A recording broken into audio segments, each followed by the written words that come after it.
Like most new features, Dreamweaver gives you a multitude of ways that you can use to create new pages. Some are quicker than others, and some give you more options to choose from when creating a new page. In this chapter, we'll explore Dreamweaver's new document creation capabilities so that you can make sure the pages you are creating are conforming to the standards required for your site. The first thing we'll do is we'll go over all the different methods in Dreamweaver that you can use to create a new page. The first method is one of the easiest, going right to the welcome screen if it's up, and then just clicking Create New HTML. You do that, boom, instantly you have a new page. I could also go over to the Files panel, right-click the root folder, and choose New File. That gives me a brand new untitled page that I'm free to name or title any way that I want. And if we were to double-click that, we would see that again, now we have just a couple of untitled pages.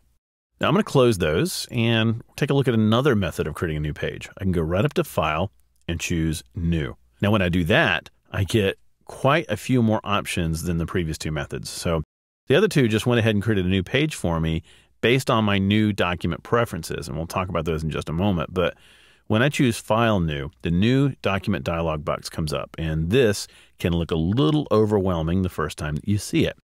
On the left-hand side, we have some options of creating just a blank page, creating a blank template, creating a page from any existing templates that we might have, using some of the sample pages that Dreamweaver provides for us, or other, which is just other file types like C# or ActionScript if you're doing a lot of Flash stuff.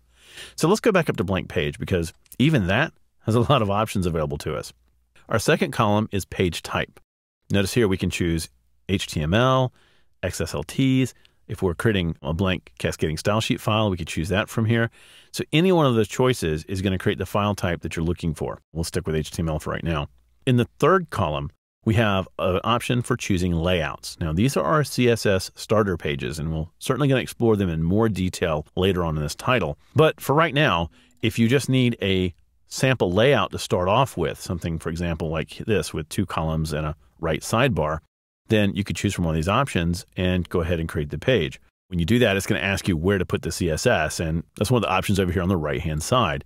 Now, let's go back to not using a starter page for a moment, because I do want to explore some of these document options over here on the right-hand side. The first thing is the document type. What type are we using? Is it HTML? Is it XHTML? Are we using transitional or strict? We can make that choice here, and Dreamweaver would go ahead and create the document type declaration for us. What if we have a CSS file to attach that's a site-wide CSS file? Well, we could click right there on the attach style sheet icon, browse out, find our cascading style sheet file, and go ahead and attach it. So that's a lot of things that we can do in one location. We also have in this dialog box at the very lower left-hand corner, a preferences button.